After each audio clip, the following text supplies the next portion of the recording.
No? No? Better? Hi, I'm Mark Tauber. I'm the publisher of Harper One, which is an imprint of HarperCollins, and I wanted to welcome you all here tonight, all of you who are here live in New York, and all of you around the world. We've learned that we've broken a record for online attendance to an event for live stream, so thank you for all of that. It should be quite an evening. Right, exactly.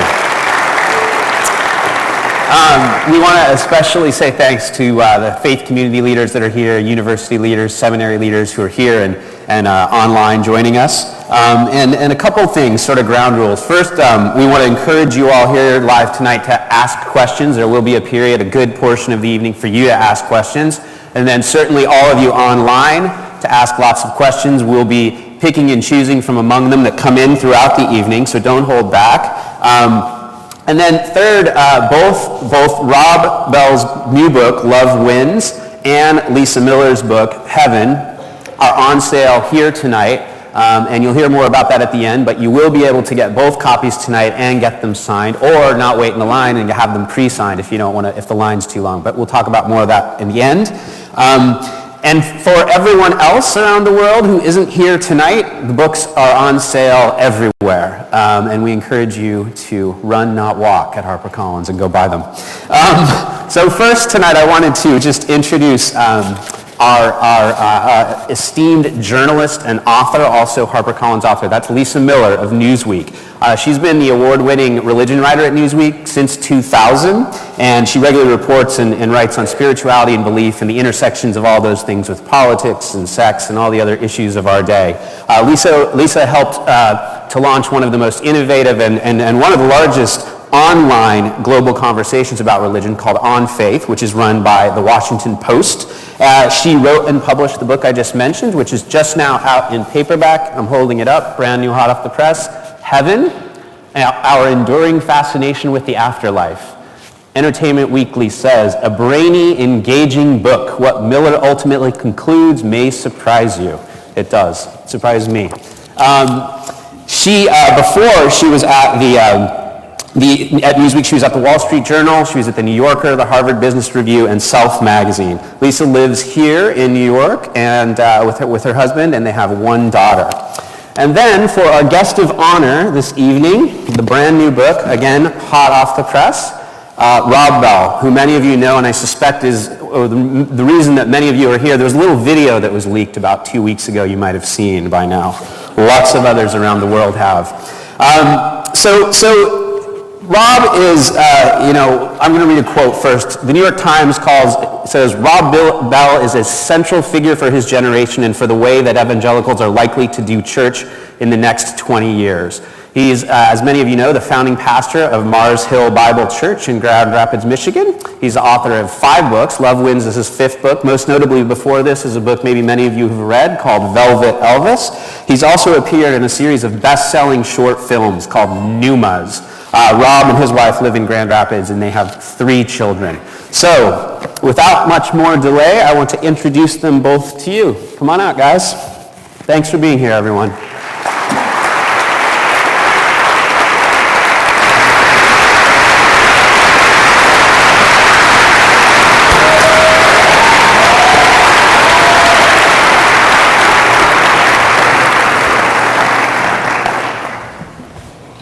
Were you going to stand up and give a little talk? You were going to give a little small sermon before. I'll do that. I just wanted to get comfortable. No, okay. Hi, everybody. So great that you are here. It's such an honor and privilege to be with you tonight. Just a few things before we get rolling. I believe that God is love. And I believe that Jesus came to show us this love, to give us this love, to teach us about this love so that we could live in this love and then we could extend it to others. The first people who heard this message responded with, well, now that's good news. And I believe that was a joke.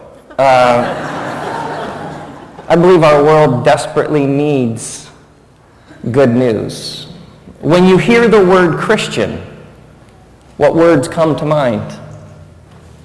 When you hear the word Christian, do you immediately think, Oh yeah, the people who never stop talking about God's love for everybody. Or do a number of other images and associations come up? And I believe there are moments when we have to return to our roots, and we have to acknowledge that perhaps in some ways we've lost the plot along the way, and that we need to return to the simplicity of God is love, and God sent Jesus to show us this love, that we might know this love, that we might extend this love to others. Now, I never set out to be controversial. Dramatic pause. I actually don't think it's a noble goal. I don't think that God honors it when people set out to be shocking or dangerous or provocative.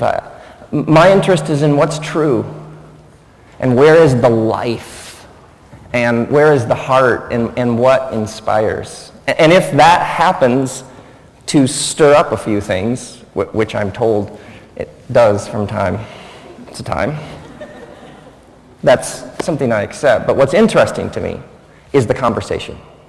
What compels me is that for thousands of years, people have been conversing about what matters most. The Bible itself records this cacophonous conversation. You have laments, and you have poems, and you have people arguing with each other. You have people shaking their fists at the heavens. You have people hearing. You have people speaking. You have people singing. You have people writing letters. You have people recording what happened. You have people passing along all of these fragments and all of these ideas and all of these words of encouragement and hope and conviction. And so, like when we gather here, it is an ancient, holy thing that we are doing when we take part in this conversation that has been going on across the ages. I have lobbed a book into this conversation, which releases tomorrow, but I throw this book into the conversation with this awareness that it is one more voice, and that every voice matters when we are talking about the things that matter most. And so in some ways, I'm not saying anything new. These ideas and these discussions and trying to wrestle with these questions and come up with answers and explanations that might actually give us life and help guide us and give us hope and help us know God better and be more sort of authentic followers of Jesus. This is something that's been going on for thousands of years, and I celebrate it. And the fact that you are here tonight and you are in on the discussion, I think, is a beautiful thing. Are you with me now? So, thank you. How's that? Okay. Hi, Rob. Hello. According to polls, 81% of Americans believe in heaven. And according to a poll that Newsweek did 8 or 10 years ago, 70% of those believers think of heaven as a real place, by which I think they mean a location, a geographical location. So I'm going to pose it to you. Is heaven a real place, a geographical location that is not right here where we are right now? I think heaven is a real place. I think it exists. I sat with a man last year who was a couple days from dying of cancer. He'd been fighting serious cancer for years. And so he's moments from taking his last breath. And he kept saying, it was very, very clear and lucid, he kept saying, if only people know, if only people knew, if only they could get it. Well, what? That peace and joy and the stillness and calm with everything being all right is available. It's available here. It's available now. I just wish people, and his body is like moments from saying, I'm done. So my experience has been, we bump up against this reality all the time. And we bump up against people who are experiencing it. Do I think there's a place with like streets of gold and everybody has a Ferrari? That probably has more to do with cartoons than it does with anything. Yeah. So like in the Middle Ages, the monks made maps with heaven somewhere. Right. Like somewhere on the map. Like over there or down there. Or yeah. Is there a secret door? Is there a way to Well, what I find really fascinating is Jesus turns the whole discussion upside down, because he comes from a very sort of first century Jewish worldview, and he keeps insisting, actually, God is interested in restoring and renewing this world. God made a world and God calls it good. And so the fundamental story that sort of unfolds is, Jesus, may your will be done on earth as it is in heaven. So he speaks of it as sort of a real place, your Father in heaven and those who are in heaven, and yet it's always heaven and earth becoming one. Right. So as opposed to how do we get there, his interest is endlessly how do we bring there here, which brings up now that's a much different sort of discussion. Yes. Let's stick on the there part for a minute. Okay. So if heaven is something that happens at the end of time, and it is some other dimension that touches us on earth, as your person who was dying described, Yeah. intersects with us from time to time. Yeah. Where are the souls of the people I love who are passed away right now? The assumption is, because physical bodies are buried, that they are in some ways disembodied. So you have soul, you have essence. People have used all sorts of words for that. But they are nevertheless real, conscious, alive. Others say, no, everybody who's sort of gone is asleep, and at some moment in the future there'll be this great sort of, hey, everybody wake up, I'm putting the earth back together. There's endless sort of speculation about that. But what do you say? I say there's endless speculation about that. Actually, I think it's very important. It's very important when you're bumping up against to not turn your speculation into dogma. And I think we've seen a lot of that, which is people going, okay, this person's there, this is how this unfolds. And it's like, we have no video evidence. So I think it's very important for people of faith to, yes, I believe in heaven. Yes, I believe it's real. Yes, I believe it is somehow intermingled with this reality and yet separate in some sense from this reality. And how exactly all of that works out, I don't know, but I know within each of us are very, very profound longings. And I think those are longings for something like C.S. Lewis. You don't rarely long for something that doesn't actually exist. And then beyond that, there's a point at which we are now firmly into mystery and speculation. And let's enjoy that sort of speculation, but when someone like drives their stake in and says, no, it's this, I go, well, great, that's what you think. Let's get right to it, shall we? Did we not do that earlier? What have you been doing?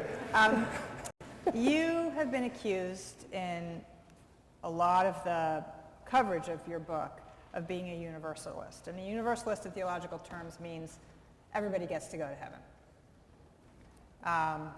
Everybody's allowed to go to heaven. That means Buddhists, Hindus. You can reinterpret my definition of universalist when you want it, when I'm done asking the question. Buddhists, Hindus, Jews, atheists, all get to go to heaven. Are you a universalist? No. If by universalist we mean there's a giant cosmic arm that swoops everybody in at some point, whether you want to be there or not. And this is why. A couple years ago I did a wedding, and the father of the bride made it really clear that he despised the groom in a multitude of ways. And so in the ceremony, when he walked his daughter down, and it was that moment when the father of the bride hands the bride off to the groom, he said, she's yours now, in front of everybody, which was total like awkward. Right. We all just kind of feel the love in the room. This father of the bride single-handedly cast the most oppressive dark cloud on the whole occasion, because parties are terrible when there's somebody there who doesn't want to be there. So if by universalist we mean love doesn't win, and God sort of co-opts the human heart and says, well, you're coming here and you're going to like it, that violates the laws of love. And love is about freedom. It's about choice. It's about, do you want to be here? Because that's what would make it heaven, if you're there and you don't want to be. Now, do I think all sorts of people from all sorts of backgrounds with all sorts of labels will be? Yes, I think heaven's full of surprise. And I think Jesus brought this up again and again and again. He told all sorts of stories about how all the people who are supposed to be in might be out, and the people who are out might be in. This was central to his teaching, like, be careful. God's other name is surprise. That's not actually a verse, but right. I like it. Right. Well, this belief of yours that we're all going to, or, good people? Well, Define what gets you in. Here's what I begin. I begin with this. I begin with the reality of heaven and hell right now. Greed, injustice, rape, abuse. We see hell on earth all around us all the time. So I begin with these realities here and now. And we actually see lots of people choosing hell.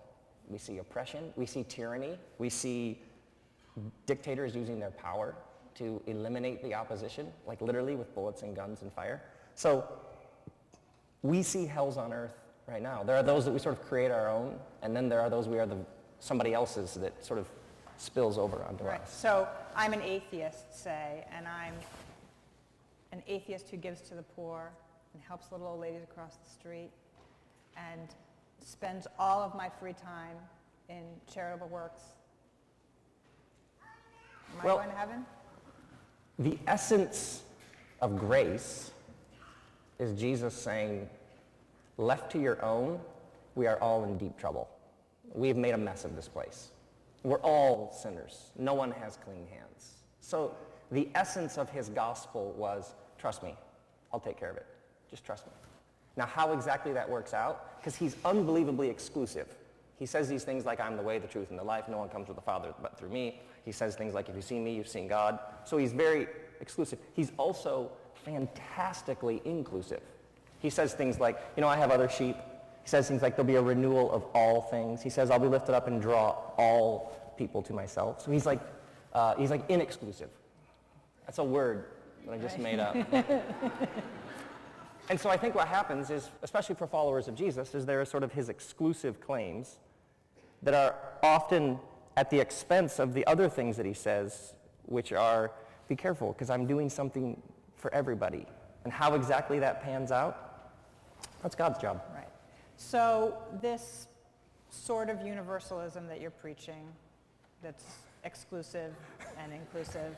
That I just denied? Yeah, that one, okay.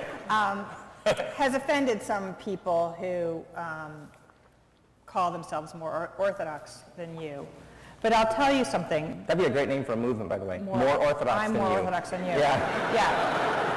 And actually, my mainline Protestant friends, and we can get into that in a minute, have a big conflict with the word orthodox and certain people claiming to be orthodox.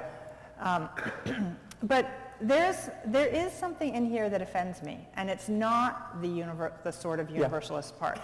And it is what you just said, which is that Jesus is the mechanism through which we all will get there. Yeah, I understand. So I'm Jewish. Yeah. And my relatives, many of my relatives died in Europe for being Jewish. And they would be appalled to think that their salvation was dependent on Jesus, because they died for being Jewish. So are you sure that Jesus is the mechanism? Well, like I would say this. In the Torah, when Moses strikes the rock and water flows from the rock, that is a beautiful story of people who are thirsty, and we're told that through Moses, God provides them water. Then later, you know where I'm going with this? I do. Paul is like, oh yeah, that water was Christ. But he speaks of this Christ who is the Word of God, who is the animating force of the universe. He broadens this way, way wide. And then he adds almost no commentary. He just says, God has been rescuing people, redeeming people for thousands of years. We see this throughout history. And then he sort of lets that just sit there. So that means that the Bible itself creates all sorts of space there. Now, of course, a Christian answers your question with, yeah, well, then they're going to get there and they're going to find out that it was, and like, oh. Right, there's some magical little Jesus mechanism that happens that. Right, and you find out, and he was like, it was you all along, I didn't know. Yeah, really? I didn't.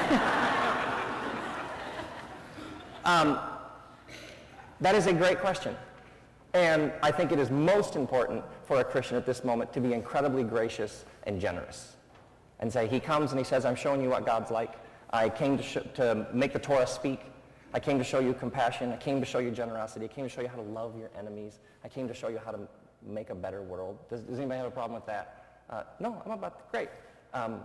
And he does say things like very divisive sort of, but then he also says things like, if you're not against me, then you're for me. He is a paradox. He is, within himself, bears tremendous tension. And we've been trying to figure that out for thousands of years. Okay. How are we doing with that? That was okay. Was that okay?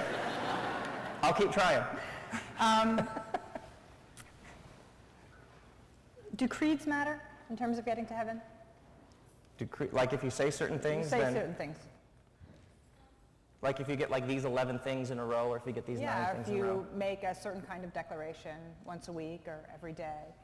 Or if you, I think creeds are very, very helpful for lots of people because they sort of take a confession of faith and they put it in a succinct form, and I think there is great life there. But then you have other stories, like in the Gospels, it's all over the map. These guys lower their friend down through a hole in the roof, and Jesus says, well, because of their faith to the man, your sins are forgiven. Well, what's that? Or a man named Zacchaeus says, if I've taken anything from anybody, I'll give it back. And Jesus says, today salvation has come, which is a play on words because that's his name. But if you actually read the Gospels, people receive this grace, they affirm this, they experience this in as many ways almost as there are people. So yes, creeds are terribly powerful. Do I think that if you say certain things every Sunday, that somehow magically does something? No. I'm getting to this question that through history has been called the faith versus works, or the grace versus works question, right?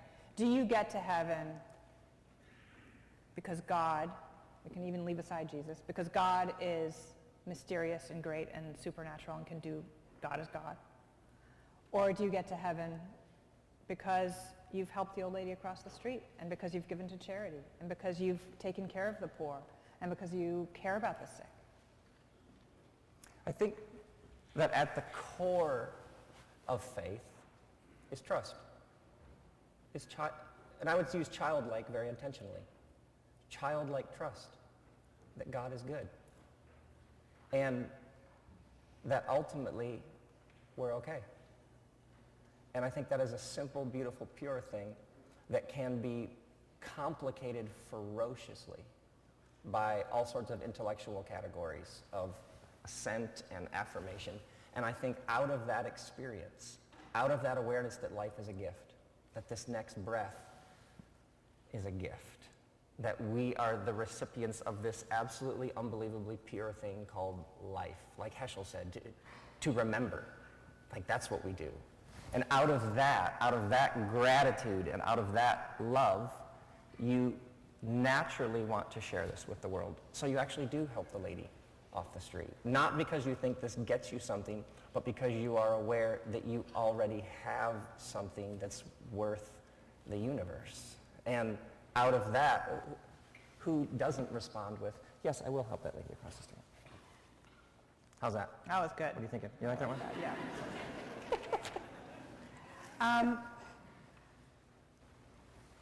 Your book has been, even before anybody read it, your book was criticized as being heretical.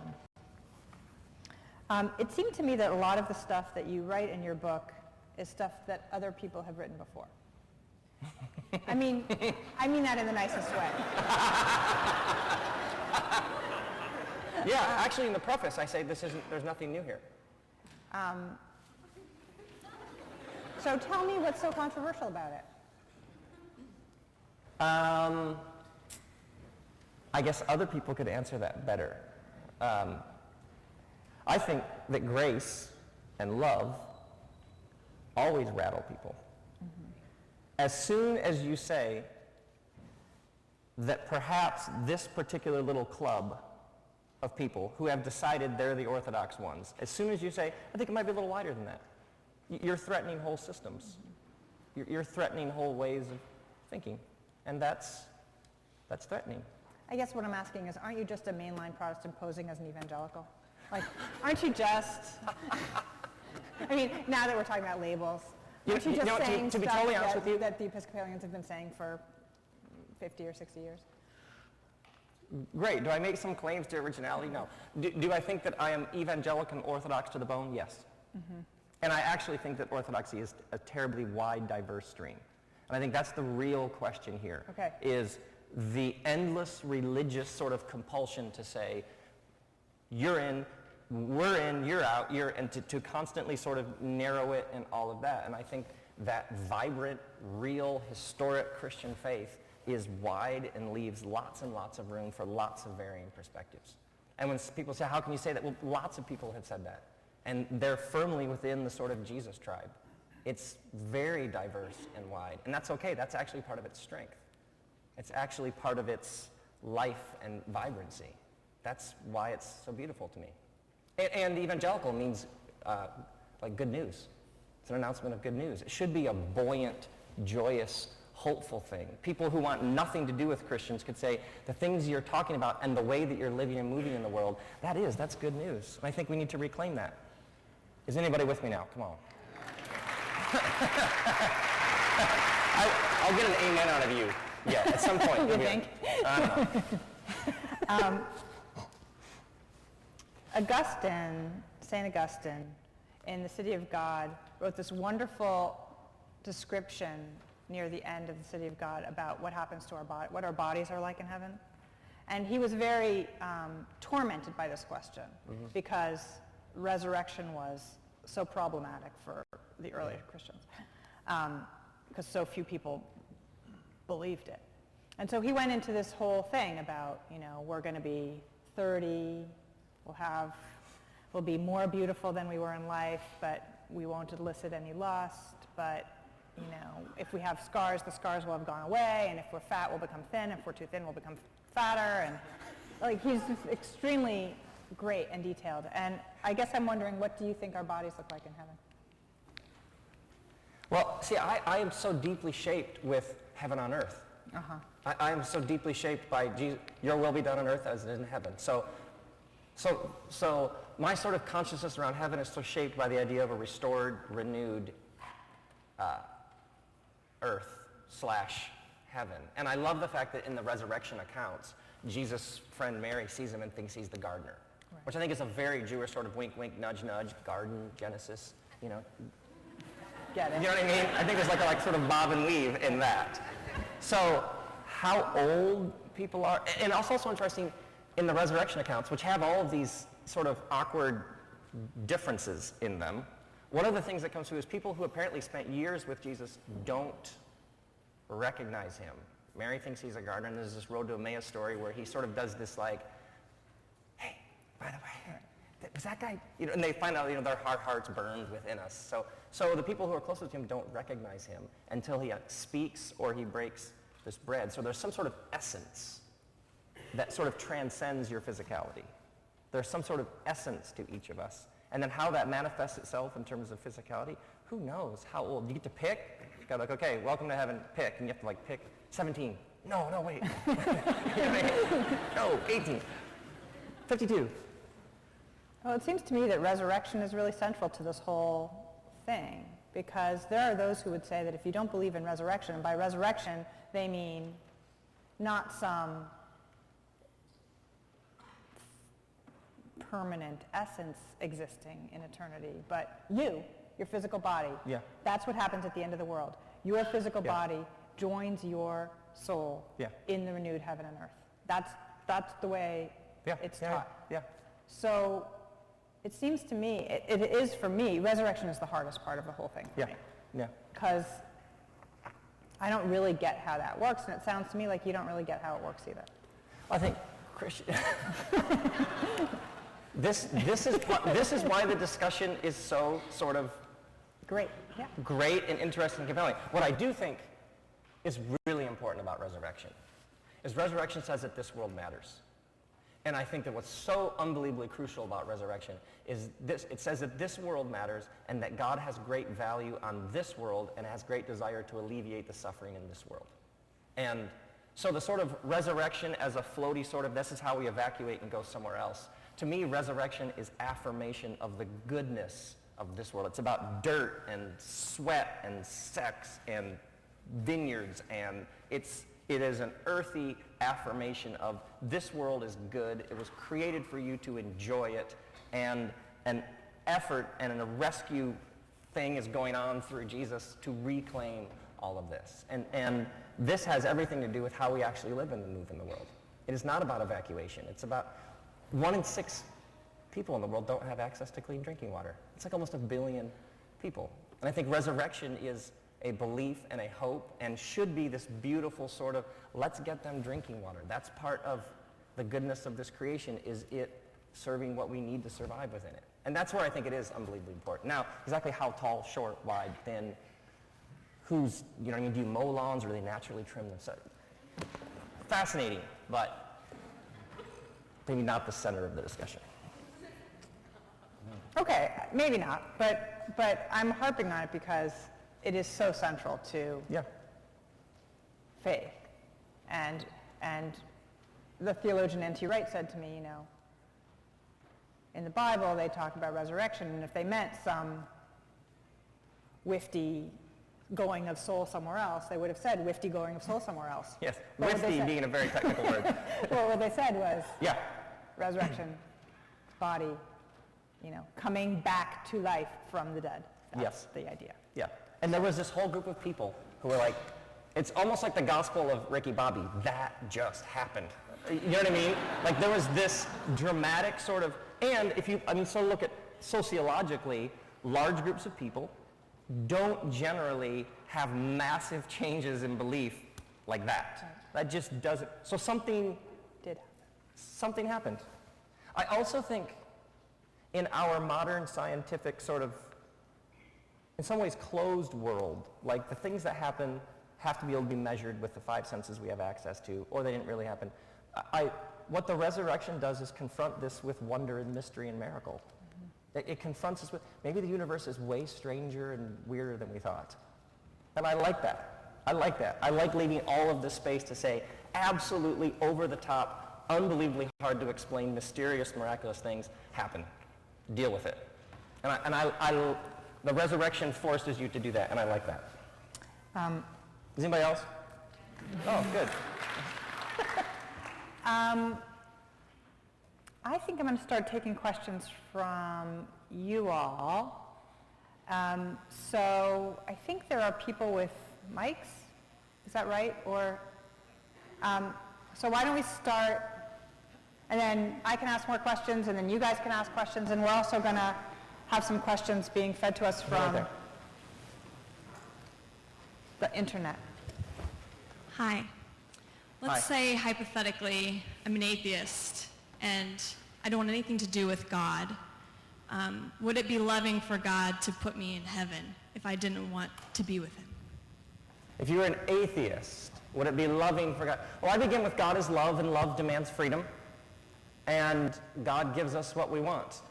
And for somebody who's like, I want nothing to do with peace, joy, reconciliation, forgiveness, generosity, really, really good food and wine. I sort of just begin at a very sort of simple level. I believe God gives us what we want. And if someone's like, no way, I don't want that, then God's like, okay. But isn't that, sorry, can I just interrupt for a second? Isn't that completely self-interested? Isn't that like, I want wine, you want beer, I want Chinese food, you want Indian food. Like, what does that have to do with God? What does God care about Indian food or Chinese food or wine or beer? I mean, isn't heaven about being with God? Yes, but once again, I would bring it back to everyday sort of things. As a pastor, I see people make unbelievably destructive choices. And when sort of it is laid out, you realize that you're miserable. You realize that this choice is, you yourself have said, I'm in agony. The people around you are like dying watching you do this. And the person says, yep, and I'm going to keep doing it. You know what I mean? And I'm sure many of us have been part of, get the whole intervention thing, whether it's drugs or something. You know what? We all love you so much. We're begging you to consider a different. Nah. I've seen that over, I think we all have, where you see the hardness of the human heart, and it makes no sense. People cling to a path that is destructive. They're hell-bent, sometimes we say.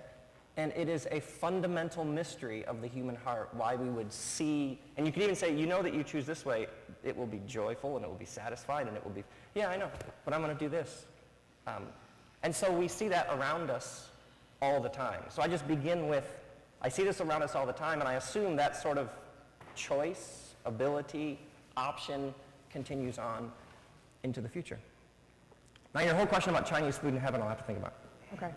This is from the University of Pennsylvania, who are joining us online. Chaplain Charles Howard asks, this is an important conversation for Christians to have, but in an interfaith environment like a university, how can you envision this conversation being introduced? God's love, eternity, heaven, hell are challenging enough topics to broach internally with Christians. What about all the others? Well, there is a common good that we all long for, so that discussion continues to go on, where we all agree, like with peacemaking. A friend of mine keeps saying, how come universities don't have a peacemaking major? Like, how do you make peace? How do you make peace among different ethnicities? How do you make peace across sort of geopolitical bounds? That is a project we could all work on together.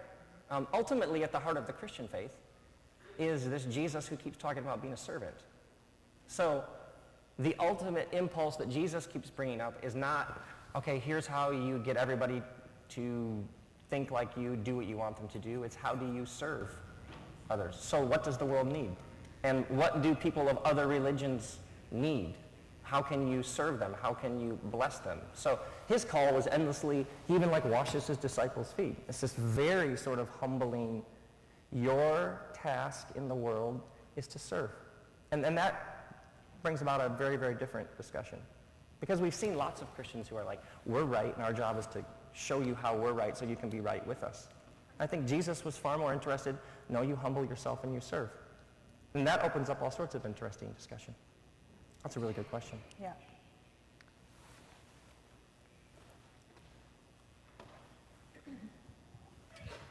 I have a question specifically about Matthew 7, and what would you do with the passage that talks about specifically wide is the road that leads to destruction and narrow is the path that leads to life? What would you do with that passage? I think it's a great passage because the things in life that matter take incredible intention.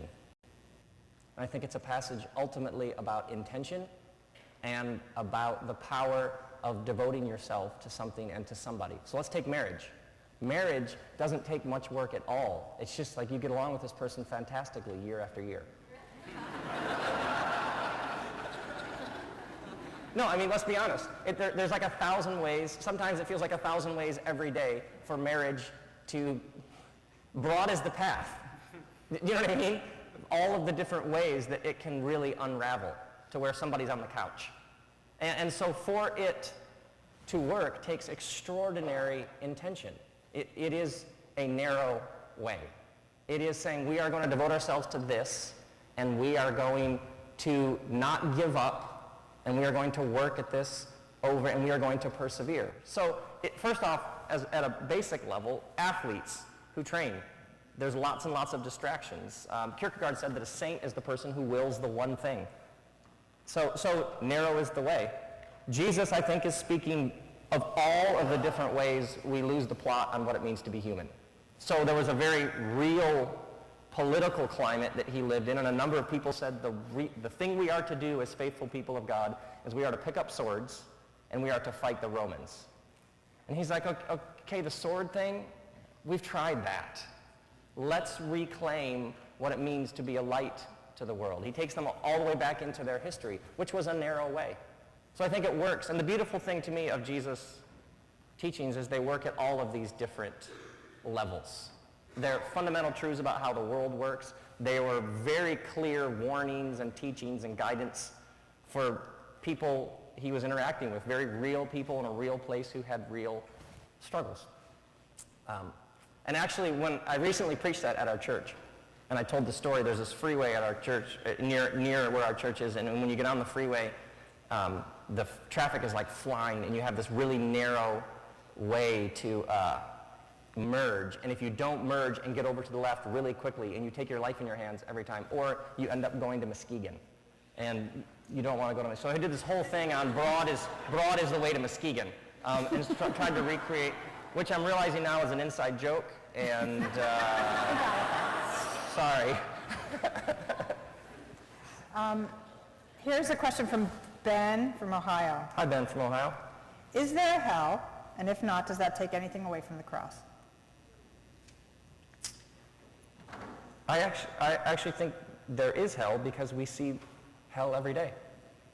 Yeah, we can resist and we can reject what it means to be fully human and good and decent and compassionate. So yes, I think there is. And we have that choice now, and I assume we have that choice on into the future. Yes. Thank you, Ben.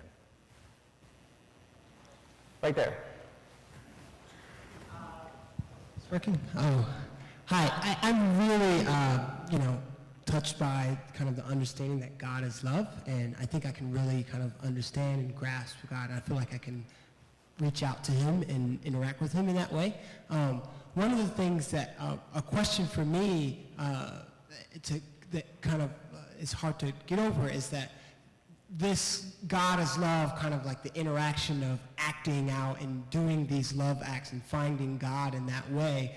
Like, does God become the act of love, just an action, or is God an actual being?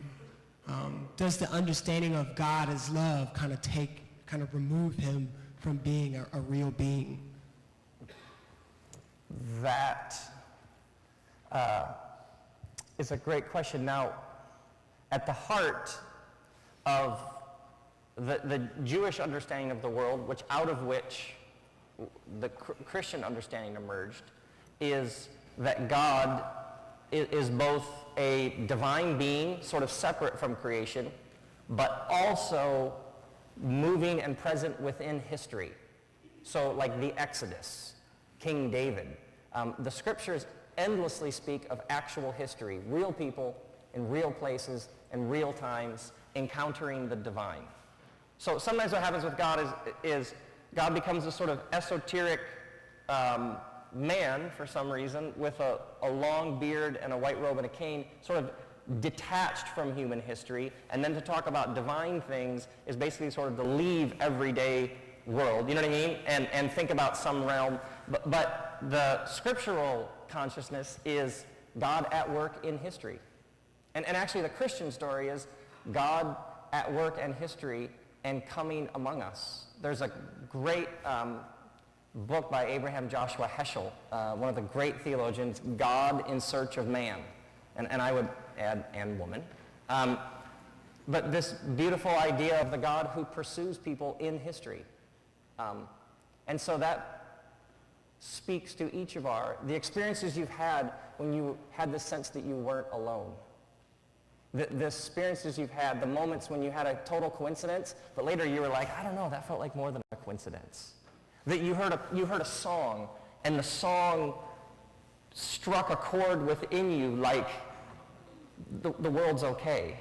Or somebody said something to you, and it was just an offhanded comment, and it was a kind, nice comment, but later you realized that one little word, like, it lifted you up and it carried you for a day. How many know what I'm talking about? There's this sense you have, almost like this radar that keeps pinging. And I think that's God in search of people. And it is an experience that people have witnessed to for thousands and thousands and thousands of years. That's a good question. There's a question from the audience. Dr. Ron Walborn, Dean of the Alliance Theological Seminary at Nyack, is here. Awesome. Ron is here and brought friends. Oh, hi. Okay. Hi, Ron. My seminary and my stream that I come from is very focused on the Great Commission. Yes. And hopefully with the Great Commandment Yes. spirit as we go. But if we lose the concept of hell, and I'm not sure I understood. Do you believe that hell, first of all, is a real place, or is it just hell on earth? And if we do de-emphasize the doctrine of hell, what does that do to the motivation for Christian mission? That's a great question. First off, I think it's very important to talk about hell because I think it's absolutely crucial that we come face to face with the power of our choices. Like we can choose the way of compassion, the way of forgiveness, the way of generosity, or we can choose other paths, and those have very real consequences in the world. So I always begin with, this is absolutely crucial. And then in terms of Great Commission, central, I love Jesus saying, go and make disciples, baptizing or immersing them in the Father, Son, and the Holy Spirit. And there's one way of seeing that as the Father, Son, and the Holy Spirit is immersing them in a Trinitarian community. So go out and announce this good news to people. Proclaim God's love. Proclaim God's rescue effort in the midst of creation, the God who's pursuing people. And then invite them into your community where they can experience the love of God as it is shared and passed around and extended to each other. Yeah, so like at our church, we often talk about the good news is better than that. Whatever you have, there's actually a chapter in the book on that little book thing right there. That there is a story, it is being told in human history, and Jesus invites us into the story and then to share the story with others. And I think that's at the center of it. And actually, I think the real challenge for Christians when it comes to witnessing evangelism is, do you actually think this is a great story? And so we actually, at our church, have classes where people just sit around and talk about their story. Like, let's talk about what you've been through. Let's talk about the hell you've been through and what happened when you encountered grace. Like, there's a couple in our church who, I think they had 4 or 5 miscarriages, like 24, 25, 27, and it was absolutely excruciating to watch them go through. This wasn't the plan. And so they started a group for couples who are trying to get pregnant and can't. And had no sort of curriculum, had no sort of thing, just let's get in a living room and let's tell our stories. And the stories that have come out of just that group of God's grace meeting people in extraordinary sort of despair and suffering. And we say that's a beautiful, beautiful thing. Let's tell that Jesus story over and over again. It's beautiful. But yeah, excellent question. I actually have a question that I'm just thinking about right now from your answer to this question, so bear with me as I try to frame it. And it goes like this. You say hell is based on bad choices, based on choices. We choose not to help the poor, we choose not to help the sick, we choose to lie, we choose to oppress other people, we choose to gossip. But it seems to me that there's another hell too, which is the hell not of your own making. Right. Someone else's choices. Or bad stuff that happens. Yeah. The book of Job. I mean, he was trying to be a faithful person. Yeah. And bad stuff kept happening to him over and over and over again. And it seems to me that historically, at least, heaven has been a way out for people who are in a hell of not of their own making.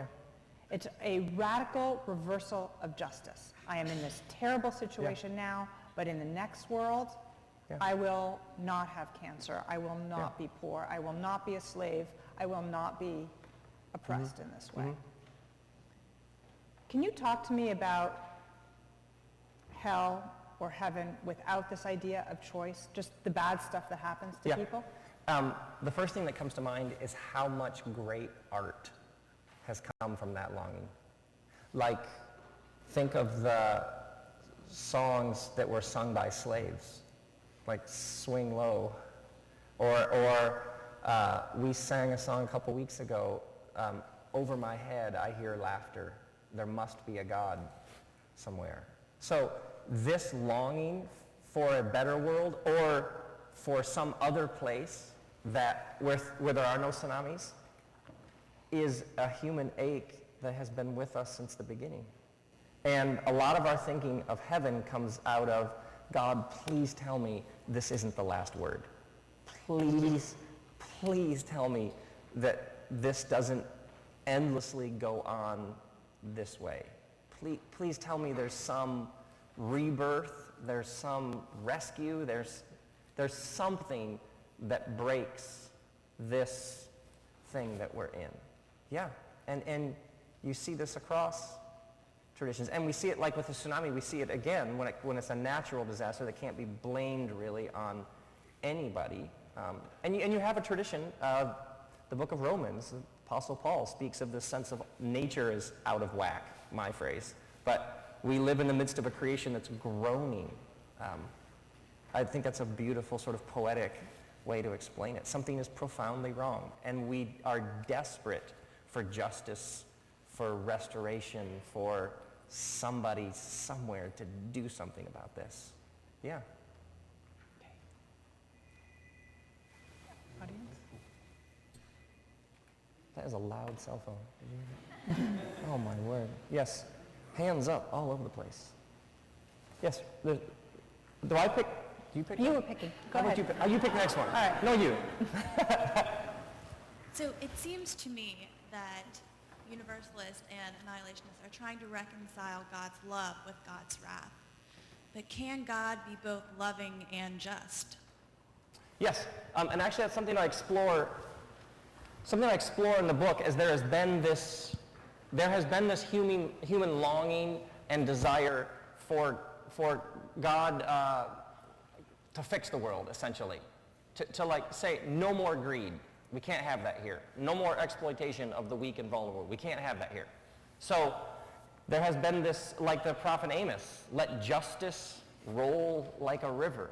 This human ache to see those who would who have corrupted their power, who are using coercive violence to force others into all sorts of destructive things. There has been this longing for justice and a separate. So at the heart of the Jewish and then out of that the Christian understanding has been this longing for a day. And you find it called the day of the Lord. You find it called the judgment day. You have this God saying, no longer here. If you want to do that, you can't do it here, out, or there, or something along those lines. You also have this side by side, God's endless affirmation, God wants everybody to be saved. Psalm 22, all people will be at the great banquet. And so you have the possibility of every single person being rescued. You have this sort of longing, and then you have this longing for justice. And they sit side by side. And if you get rid of that tension, the Western mind loves, the modern mind loves, is either this or is it this? Which is it? Which are you? Are you left, right, conservative, liberal? The Hebrew mind in the scriptures is okay with these things being true. And one of the things I explore in the book is at the end of the Bible, at the end of the book of Revelation, is this picture of a city. This renewed, restored city, heaven and earth come together. Now the dwelling of God is with people. And then there are people who aren't in it. And those are the people who choose to lie and murder and all those sorts of things. And there's this beautiful thing. It's almost like the writer, like another one of those sort of wink, wink, nudge, nudge, as he throws in this, oh, and there's a gate in the city, and it never shuts. Huh? Like, can you go? You know what I mean? So it's sort of this picture, and then it just doesn't get resolved. It just sits there. And I think it's important that we let it sit there, side by side. I think we have room for one more question, maybe? You pick. I'm going to pick. All right. How about somebody way in back? I have terrible... This person's being volunteered by the people around them. Yeah, That could be really good. That looks like it could be a good time Yeah. waiting to happen. And he's wearing a hat, so let's go. Hi. Hi. Thank you so much for coming. And so you haven't proposed to any of us that you're answering all the questions. And we know that this is not the first time that this issue has been dragged up to be discussed in intensity in the church history. But you have dragged it up. You feel motivated, your community feels motivated too, And there are many people that probably feel motivated to reconsider ways that we've looked at heaven, hell, etc., or how we've communicated about it. My question to you is, what is your concern if we ignore talking about it? If we aren't to discuss current situations, views, ways it's portrayed, ways it's communicated around the world, if we ignore that, if we stop discussing this and leave it status quo, what are your greatest concerns? It's an excellent question. That's a great question. Man, there's so many people who have had the same sort of question sort of in front of me. First off, millions and millions and millions of people, the fundamental way they were told about Jesus was, God loves you, God has a wonderful plan for your life, God loves you so much that God sent Jesus because God wants a relationship with you, and all you have to do is accept, trust, believe. If tonight you reject what I'm saying to you right now, and you are hit by a car on the way home, which is always an awkward way, as Kanye West would say, awkward way to start a conversation. But God would then have no choice but to punish you eternally with torment and fire in hell. So God would, in that split second, become a totally different being. If there was an earthly father who was like that, this one moment, this the next, we would call the authorities. Correct?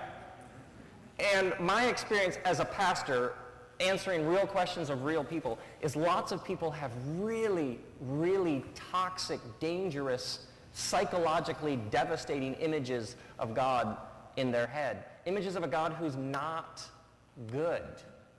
And so my experience has been lots of people, they go to church, they sing the songs, they tell the story, they hand out pamphlets, they really want, but to be honest, deep down, they have profound ambivalence about God. So we can talk about the Bible, we can talk about heaven, we can talk about hell, we can sort of discuss all of this, but at its core, the question behind the question behind the question, the mystery behind the mystery behind the mystery, they have a view of a God who's terrible, that they can't even imagine being loving or wanting anything to do with. And over and over and over again, I've interacted with people who, when you just sort of, okay, I realize you brought me this question, but what do you really think is behind this? Like, who is the God behind, what do you end up with them saying, actually, I think the universe might be a terribly awful place. It might be deeply unsafe. God might be like my abusive father. So I think it's really important that we talk about this, because what happens is sometimes people are talking about good news and they're talking about Jesus, and yet you're smelling the God behind it going, whatever you're talking about, the God behind that, I can't trust, is not good. And so in some senses, God being good is such a fresh, radical, new idea. There is a woman who comes up to me every Sunday at our church, and she hands me a piece of paper. It's half of an 8x11 sheet, and it's folded in half, and she walks away, and we smile, and I give her a hug, and we talk for a moment, and she walks away, and on the sheet of paper is a number, and it is the number of days since she last cut herself. And she told me about a year ago that every man she'd ever been with hit her. And so when she hears about love, her experience of life has not been love. And just a couple of weeks ago, she crossed the 365-day mark. And so we brought her up on stage and just said, everybody, this is, I just introduced her and said, this is, gave her name and just said she's celebrating 1 year without cutting herself. And it was a beautiful, beautiful moment, to say the least. But for her, it's like a whole new rewiring of her heart and mind is going on. And that's what all of this means to me. I love the discussion, I love the sort of speculation, I love all the different theories, but ultimately for me, it's like, I don't want her to cut anymore. It's like that simple. I want to see her experience good news. I want her to experience love. I don't want her to live with these sort of images and messages she's been sent about who God is and what life is ultimately like, and whether the universe is even a place that she can call home. I want her to give me another sheet of paper, and I want us to get to 2 years. So I realize in these questions I stumble a bunch. I realize I wander all over the place. I realize I give answer in the double. I realize that. I'm not a theologian. I'm not a scholar. Not very smart. But I do know that there is good news, and I've seen it in action. And that's something that's worth talking about. Thanks. My goodness. I got all like so accomplished something. What in the world?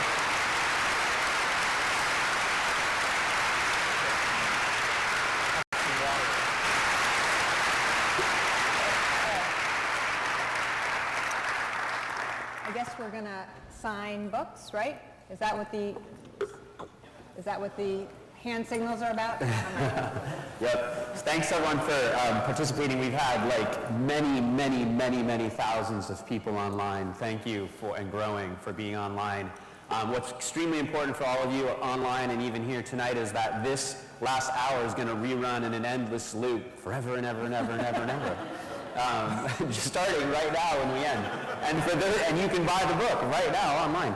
But the other thing is that right over here is where we're going to line up against that far wall. We will pay for your books over here. A table is going to be brought on stage, and both Rob and Lisa are going to sign for you. If you don't want to wait, because there may be a long line, there are a certain amount of pre-signed books. So let them know over there. Thanks everyone for coming.